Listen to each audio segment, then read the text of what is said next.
Bueno, buenos días, soy Mariana Vendersky y voy a hablarles hoy del electromiograma en pacientes con esclerosis lateral amiotrófica.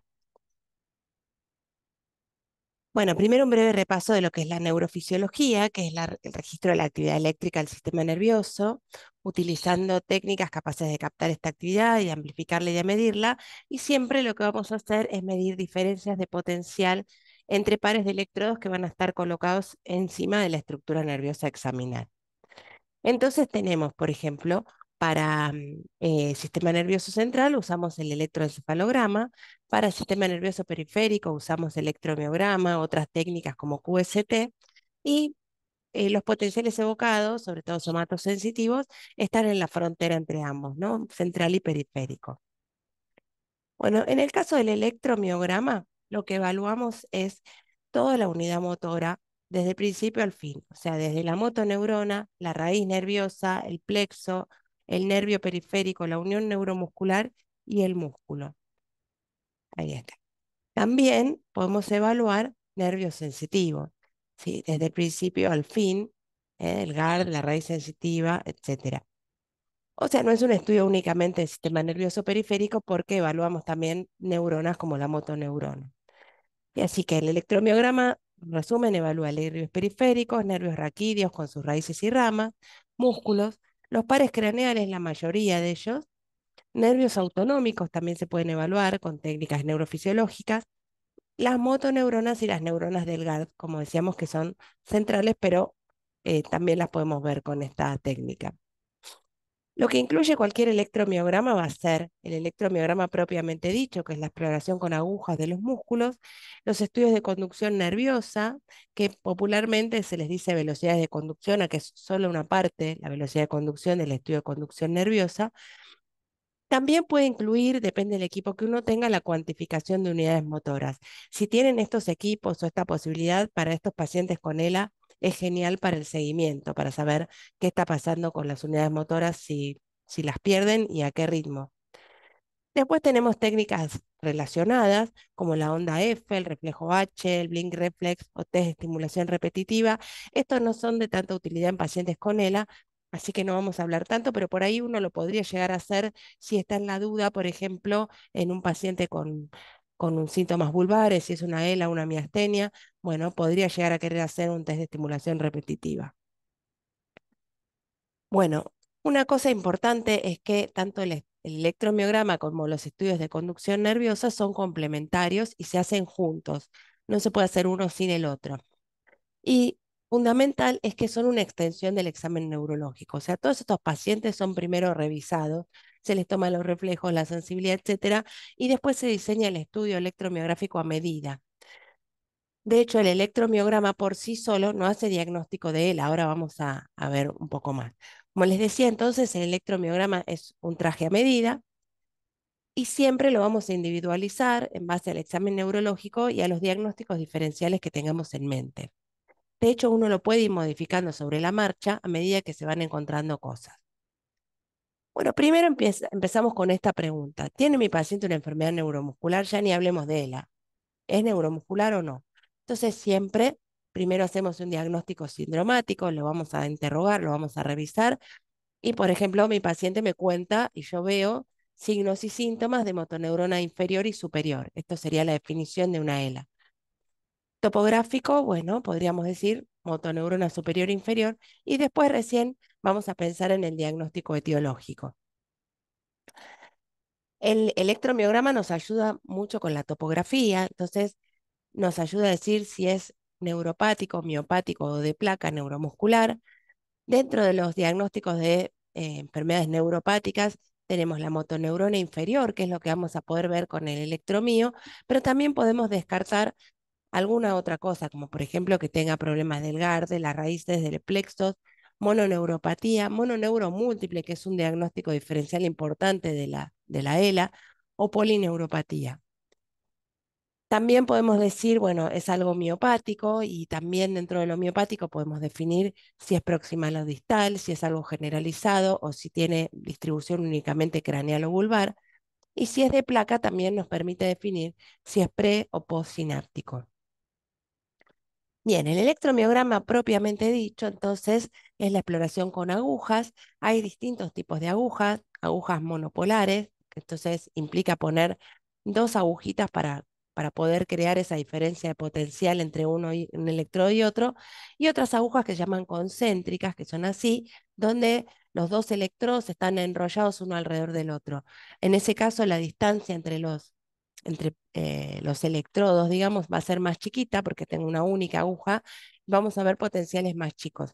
Pero una vez que uno se acostumbra a explorar con una aguja u otra, es cuestión de hacerse el ojo y de entender cuáles son las amplitudes esperadas para cada aguja. El electromiograma es la única herramienta diagnóstica capaz de evaluar el estado funcional del sistema nervioso periférico, incluyendo motoneuronas, ¿no?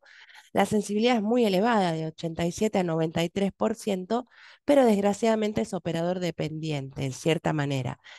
Por eso nosotros solemos hacer bastante docencia y tratar de enseñar y que todos sigamos los mismos criterios, porque existe mucha disparidad entre operadores y esto no debería ser así. Bueno, acá tienen un ejemplo de lo que es un electromiograma, un paciente que tiene puestos dos agujitas monopolares conectadas a un amplificador y a una pantalla, ¿ven? Que es un osciloscopio digital. Le estamos haciendo hacer fuerza. Ahí está la aguja, entonces. Lo que vemos entonces, la actividad muscular se ve como un trazadito y se escucha también. ¿Sí? Tiene un parlante el equipo donde podemos escuchar. Entonces vamos a registrar actividad en reposo, que normalmente es así, en un músculo normal en reposo no tiene que haber nada, tiene que haber silencio eléctrico, pero podemos llegar a encontrar actividad enervatoria. Y tenemos distintos tipos de actividad enervatoria, estos son ejemplos sacados de la página de Kimura. Por ejemplo, acá vamos a ver potenciales de fibrilación y ondas agudas positivas. Y acá se ven y se escuchan descargas, ven que no está en silencio para nada. Vemos onditas de distinta morfología, estas chiquititas que son fibrilaciones y unas un poco más grandes que son ondas agudas positivas. Lo que vemos abajo es con otro barrido para que veamos cómo están estas descargas en tiempo real. Escuchen el ruido que hace. Conviene a veces mover la agujita o percutir un poco el músculo para que se pongan más de manifiesto. Si así las ven de otra manera, fíjense entonces cómo tenemos unas chiquitas y unas grandes, fibrilaciones y ondas agudas positivas. Acá tenemos otro ejemplo, donde aparte ven, la ven,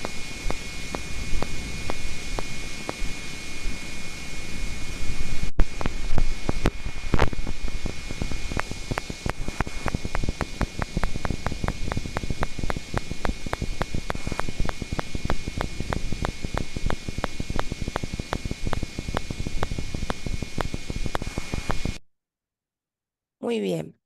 Otro ejemplo más, vamos a ver. Le hago hacer un poco de esfuerzo y qué es lo que estamos viendo acá.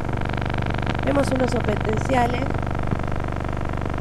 ni siquiera un poco de esfuerzo, percuto un poquito, pero aparece esto, una descarga larga,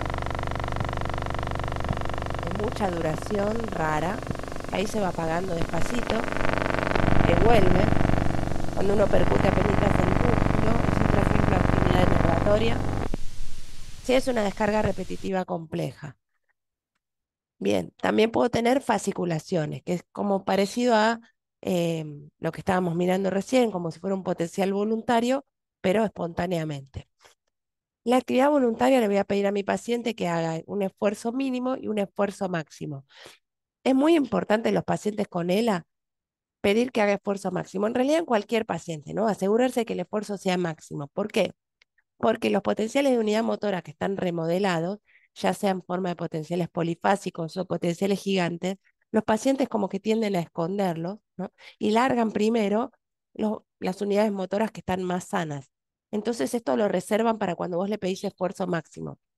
Así que si no lo haces, es posible que no llegues a ver las unidades, las potenciales gigantes. Tenés que pedirle sí o sí esfuerzo máximo. Bueno, vamos a explicar un poquito qué es lo que pasa, por qué aparecen estos potenciales gigantes. Acá tenemos un músculo normal donde tenemos dos unidades motoras llegando al músculo, una de cada color. Recuerden que a cada músculo le llegan muchas unidades motoras.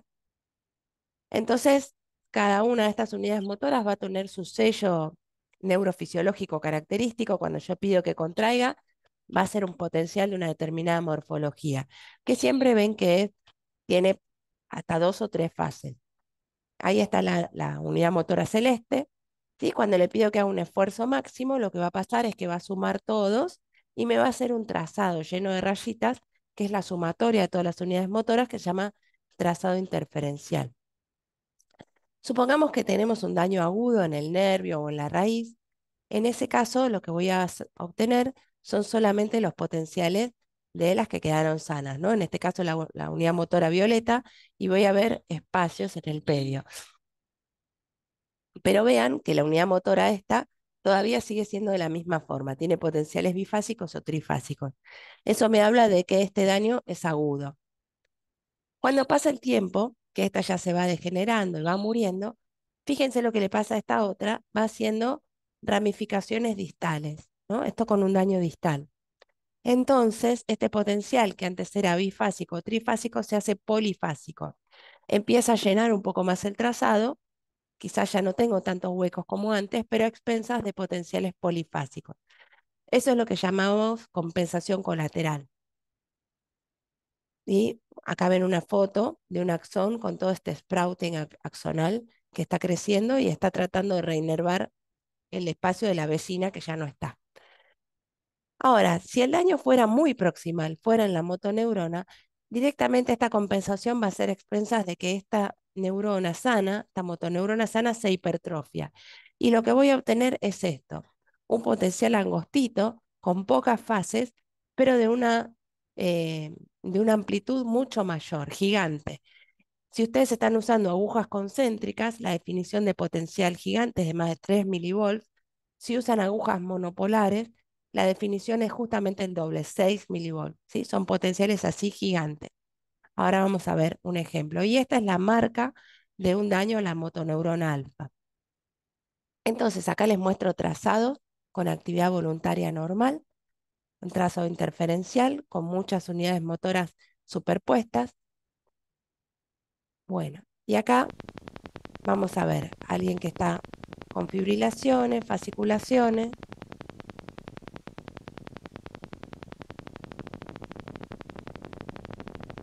Y ahí se le pide que vaya contrayendo cada vez más.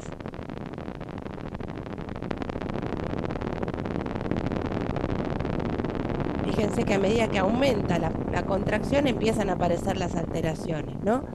Potenciales polifásicos, algún que otro potencial gigante.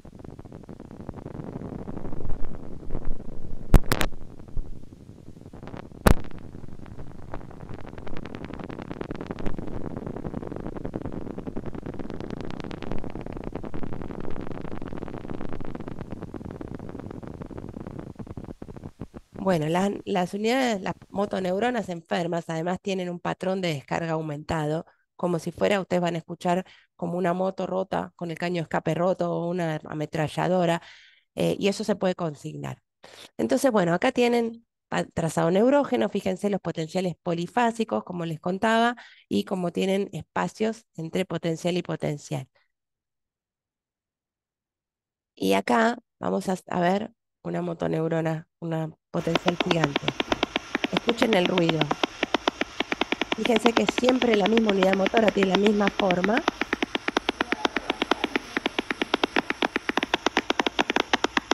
Empieza a reclutar un poco más cuando se le pide más fuerza, aparece otra unidad motora. ¿Eh? Pero bueno, siempre están mal. Y acá vamos con otro.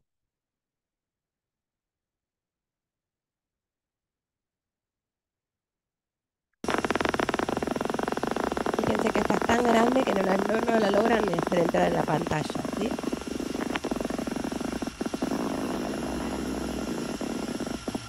Escucharon la moto, ¿sí?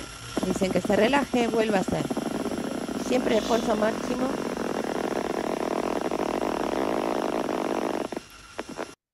Bueno, bien. Esto una vez que uno lo vio un par de veces, no se lo suele olvidar más. Bueno, vamos a hacer estudios de conducción nerviosa. ¿Para qué nos sirven en este caso? ¿Y qué son, para empezar? Los estudios de conducción nerviosa son registros del potencial de acción, motor o sensitivo, que vamos a obtener al estimular un nervio periférico. La velocidad de conducción, que es lo que suele poner la gente en las órdenes, en realidad es una función de la distancia sobre el tiempo, ¿no? Para eso, este tiempo, nosotros necesitamos dos medidas, que es la latencia proximal y la latencia distal. Lo que hacemos normalmente en nervios motores y nervios sensitivos es hacer estímulos proximales y distales y ver qué pasa y obtener respuestas. ¿Sí? Entonces, pongamos una aguja en un músculo para hacer una velocidad motora, un estudio de conducción motora, hago un estímulo a nivel distal y obtengo un potencial de acción, que va a ser la suma de la contracción de todos estos músculos que inerva este nervio, de todas estas fibras musculares.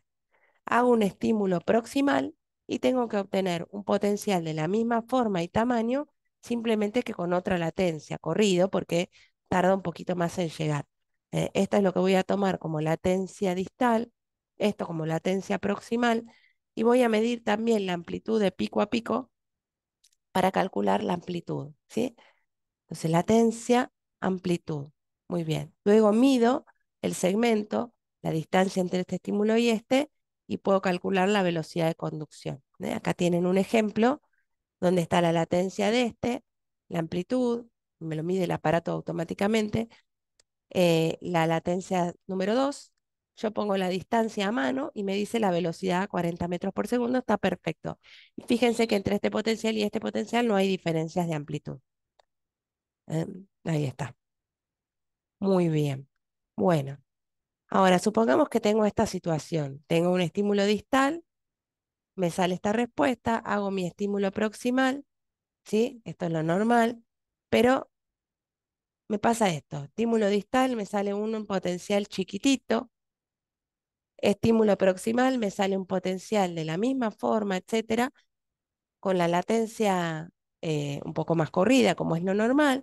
La velocidad está normal, pero el problema es que la amplitud es muy bajita. Esto me habla de un compromiso axonal del nervio. O también puede ser que el efector esté muy dañado, que no tenga músculo y que por eso me sale tan chiquita la respuesta. También me puede pasar que respuesta 1 sale así, la respuesta 2 me sale mucho más lejos, con una latencia mucho más prolongada, y hasta cae la amplitud.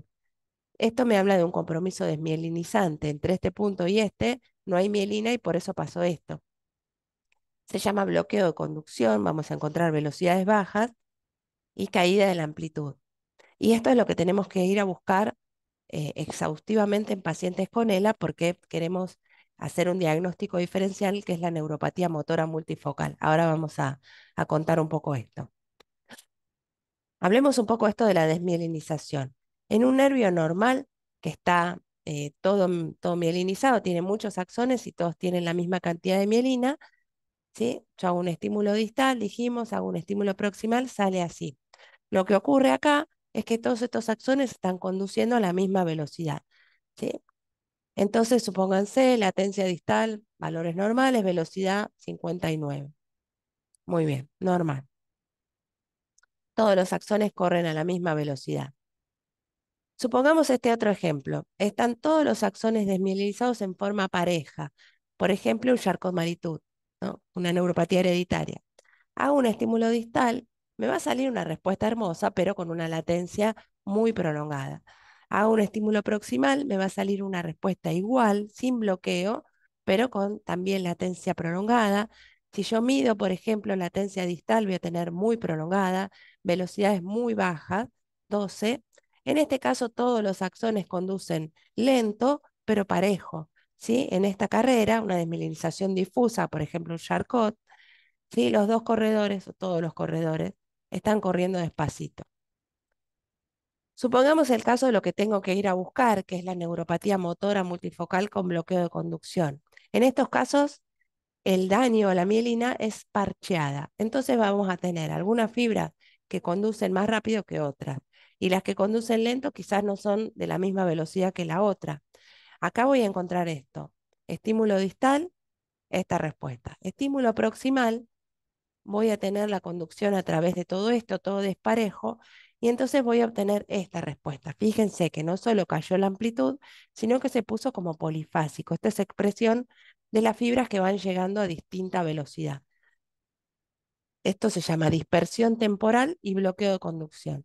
Entonces, latencia prolongada, velocidad baja también, pero tengo bloqueo de conducción, que es esta caída de amplitud, y dispersión temporal, que es esto, este potencial como polifásico. Acá lo que me va a pasar entonces, una desminimización focal, son las fibras conduciendo a distinta velocidad. Bueno, entonces sí o sí tengo que incluir en un electrodiagnóstico, en la ELA, nervios motores y sensitivos. Es de esperarse que no tenga compromiso sensitivo, eso lo tengo que demostrar, sobre todo en los segmentos más afectados. Supongamos una mano atrófica, yo tengo que demostrar que eso no es un daño al nervio cubital, que es algo preganglionar.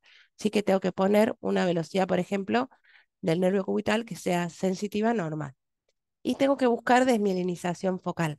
Recuerden que en la neuropatía motora multifocal, esta desmielinización focal no tiene que estar en los sitios comunes de atrapamiento, o sea, no sirve si encuentro un atrapamiento en el codo o en el túnel carpiano, tiene que estar en los segmentos que no son habituales de atrapamiento. Bueno, sensitivo tiene que ser normal. Y hay otro criterio interesante que es el de la split hand o mano partida. Vieron que los pacientes con ELA tienen mucho más atrofia de todos los músculos de la eminencia tenar que de los músculos hipotenares. Los músculos tenares, algunos están inervados por el cubital. Entonces, si tuviera un compromiso cubital, no tendría esto que se llama split hand. En cambio, en la ELA sí ocurre. ¿Cómo se hace esto? Bueno, tengo que medir la amplitud, tengo que hacer un estudio de conducción nerviosa al primer interóseo dorsal, esto tengo que estimular en el cubital, a nivel del carpo, en el APB, como hago siempre para el mediano, estimulando en el mediano, proximal y distal del vaso le busco bloqueo, consigno la amplitud en esos dos músculos, en el primer interóseo y en el abductor del primer dedo. Después le hago un cubital a la ADQ, ¿no? Al abductor del quinto dedo en la eminencia hipotenar. Comparo la amplitud de lo que obtengo en el ADQ con los otros dos, ¿no? Con cada uno de los otros. Si es menor a 0,6, eso se considera split hand y es un criterio de ELA con una sensibilidad de 81% y una especificidad del 97%. O sea, es algo fácil de hacer. De todas maneras, yo le voy a estar buscando velocidades de conducción, así que no me cuesta nada y es bastante sensible y específico. Bueno, el electromiograma de aguja, ¿qué tengo que incluir? Tengo que ir a buscar segmentos. Uno de los criterios diagnósticos de él, ahora los vamos a revisar en un ratito, es que tiene que ser por lo menos de 3 segmentos corporales: cervical, vulvar, lumbosacro. Tengo que incluir músculos craneales, tengo que buscar mismo miotoma, pero diferente nervio. Otro músculo piola para incluir son los paravertebrales torácicos, porque en el 78% de las celas tienen actividad inervatoria y de paso ya tengo otro segmento más, el segmento torácico, y en cambio pacientes que tienen canal estrecho cervical, que es otro diagnóstico diferencial, a pesar de que podrían tranquilamente tener, no tienen actividad inervatoria a nivel de estos paravertebrales. Son difíciles de relajar. Recuerden que para explorar estos músculos el paciente tiene que estar acostado, de costado, en posición fetal, casi como si le fueran a hacer una punción lumbar, y tienen que poner la aguja en el punto, digamos, más convexo de la cifosis dorsal. Bueno, hay músculos favoritos para la ELA, como por ejemplo el primer interóseo dorsal, siempre les gusta, o el tibial anterior. Son músculos que suele afectar sí o sí. Entonces, bueno, la pregunta del millón, ¿es o no es ELA? ¿No? Te mandan el electromiograma y te dice, quiero saber si eso no es ELA. Bueno, hay criterios diagnósticos que fueron variando a lo largo de los años, sobre todo a la hora de incluir pacientes en protocolos de investigación. Uno a veces no tiene tiempo de que el paciente desarrolle los criterios del escorial completos y entonces se fueron haciendo un poquito más reducidos los criterios.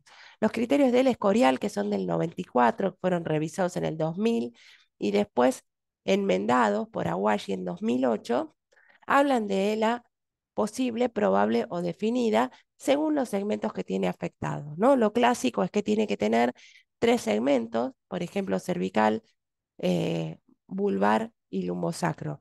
Si encontrás torácico, ahí está otro segmento más. Como les decía, entonces en los protocolos de investigación a veces la sensibilidad no es tan adecuada y entonces muchos pacientes, por ejemplo, había pacientes que tenían las vulvares puras, que llevaban mucho tiempo antes de tener síntomas en miembros, entonces se morían antes de haber cumplido los criterios y no podían entrar en ninguno de estos protocolos. Por eso hay ahora otros criterios, por ejemplo, los criterios de Gold Coast, que hablan de un deterioro motor progresivo documentado por la historia o la evaluación clínica repetida, precedido por una función motora normal.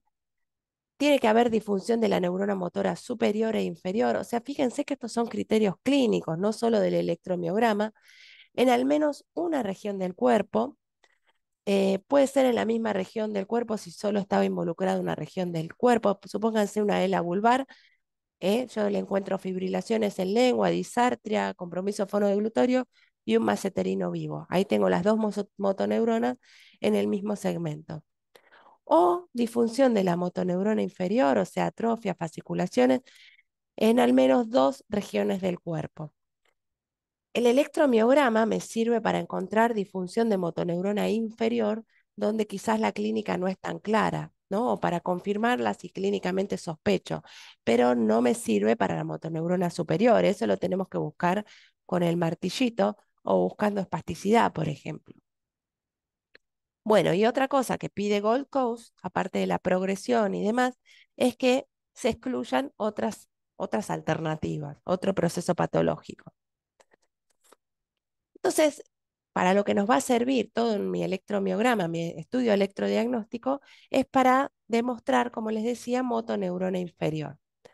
La motoneurona inferior enferma, ¿cómo se ve en los estudios de electromiograma? Voy a ver cambios crónicos, como decíamos, potenciales polifásicos, potenciales gigantes, inestables, con este patrón de descarga aumentado.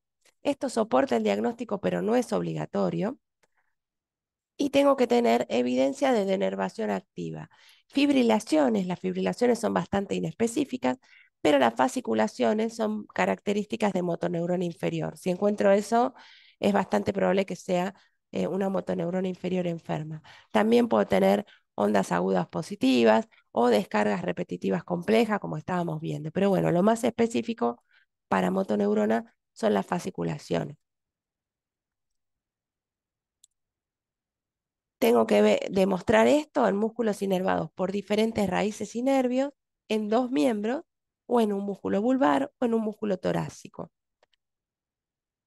Ojo que hay otras causas de motoneurona inferior enferma. Por ejemplo, si yo tuviera un canal estrecho cervical muy severo, donde, fíjense acá, se ven hiperintensas las astas anteriores, esto es algo de todos los días, un diagnóstico diferencial frecuente.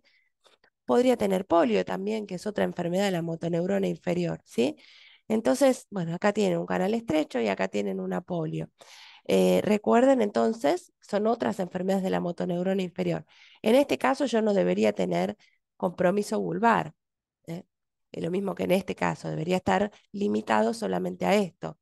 En este caso yo no debería tener polio, no debería tener compromiso de motoneurona superior. Recordemos que eso lo vamos a buscar por el martillito con otros métodos. Bueno, ¿qué diagnósticos diferenciales hay? Tenemos la ELA clásica, tenemos variantes de la ELA, como por ejemplo la parálisis vulvar progresiva, donde solo voy a encontrar síntomas vulvares, la atrofia muscular progresiva, que solo tiene motoneurona inferior, o la esclerosis lateral primaria, que solo tiene motoneurona superior. Son variantes con distinto pronóstico. También tenemos algunas que están limitadas a un solo miembro, como flail arm o flail leg, o la antes se llamaba atrofia monomiélica. Estas son variantes raras de ver, pero pueden estar. Después tenemos enfermedades de motoneurona infecciosas, postinfecciosas, como decíamos, la polio, el síndrome postpolio, ojo, que lo pueden ver en sobrevivientes de polio. Son pacientes que van a tener las motoneuronas gigantes siempre, pero si ustedes empiezan a ver de nuevo actividad inervatoria, eso es un síndrome postpolio. Es evidencia de las motoneuronas gigantes que ellos tenían que se empiezan a degenerar antes de tiempo por el paso del tiempo. Bueno, otras, el VIH, la encefalitis de West Nile. Después hay formas de enfermedad motoneurona hereditarias, ¿no? Está la ELA familiar, ustedes saben que son varios los genes, el más común es el SOD1, pero hay otras. Las atrofias espinales, como por ejemplo la atrofia proximal adulta o juvenil o Kugelberg-Wellander, la enfermedad de Kennedy, que está ligada al X, la forma espinal de Charcot-Marie-Tooth. Ahora vamos a ver cómo las diferenciamos, la deficiencia de exosaminidasa A. Otros diagnósticos, espondilosis, estábamos viendo, canal estrecho, ¿no? La intoxicación por plomo, que también de una neuropatía motora, en general afecta mucho al nervio radial, a una neuropatía axonal. Por radioterapia, también vamos a encontrar algunas cosas características como mioquimia, por ejemplo, en el electromiograma. Y lo que hay que ir a buscar sí o sí, la neuropatía motora multifocal con bloqueo de conducción. Esto, recuerden que suelen ser varones jóvenes, que afecta predominantemente los miembros superiores. Pero bueno, hay que ir a buscarla sí o sí y buscar anticuerpos GM1. El Hirayama es otra causa, es una compresión dinámica de la médula espinal cervical. En general afecta más que nada los segmentos C7, C8, pero bueno, también sería una motoneurona estructural eh, dinámica, ¿no? Uno tiene que pedir en esos casos electromiogramas, no electromiogramas, resonancias de columna cervical en flexión y extensión y vas a ver cómo se comprime la médula con las maniobras dinámicas. Incluso se puede ir viendo una atrofia progresiva de la médula espinal cervical. Bueno, estas motoneuronas inferiores atípicas, que no son ELA, la neuropatía motora multifocal, entonces vamos a buscar bloqueo de conducción, latencias distales prolongadas, velocidades de conducciones disminuidas. En la enfermedad de Kennedy, que estábamos viendo antes, la clave es que vamos a tener estudios de conducción nerviosa sensitivas anormales. Para eso también nos sirve hacerlo. El Tay-Sachs del adulto, West Nile, también tienen sensitivo anormal. Por radioterapia, entonces vamos a encontrar mioquimia, que es un tipo particular de actividad enervatoria, donde vienen las descargas agrupadas de a dos o de a tres, en dupletes o tripletes. Si encuentro descargas repetitivas complejas, que puede tener una ELA, pero si son muy prominentes, tengo que pensar en un Tay-Sachs del adulto. Si tengo fasciculaciones faciales o peribucales o los PUM están agrupados, puedo pensar en una enfermedad de Kennedy. Si tengo un patrón agudo o subagudo, puedo pensar en una motoneurona infecciosa, como la polio, demás. Y si afecta predominantemente C7, C8, T1, y tengo este patrón de split hand que decíamos, pero al revés, o sea, mucho más atrofiado lo hipotenar que lo tenar, tengo que pensar en enfermedad de Hirayama. Bueno, en conclusión, siempre el electrodiagnóstico en cualquier circunstancia es una extensión del examen clínico. En el caso de la ELA, con más razón, tengo que tomarle los reflejos, tengo que buscar motoneurona superior, tengo que ver o escuchar la historia clínica, que es lo que me está contando. Luego ver si estos hallazgos electrodiagnósticos son relevantes al problema clínico, si tiene que ver o no. Si tengo alguna duda, tengo que pensar si hay algún factor técnico, reexaminar al paciente, siempre pensar en la correlación electroclínico y anatómica, esto que pensábamos, diagnóstico sindromático, topográfico, etiológico, y ante la duda no forzar el diagnóstico. Hoy por hoy que los pacientes están más atentos y leen mucho sobre enfermedades de motoneurona, van a venir quizás más precozmente, a lo mejor no lo encuentro en todos los segmentos, todo no es tan florido. Bueno, es preferible recitarlos, seguir pinchándolos, seguir interrogándolos, seguir revisándolos antes de forzar un diagnóstico de ELA, que es un diagnóstico bastante fuerte. Igual no teman darlo, si lo tiene y algo se puede hacer para ayudar. Bueno, queda mi correo para cualquier consulta. Muchas gracias.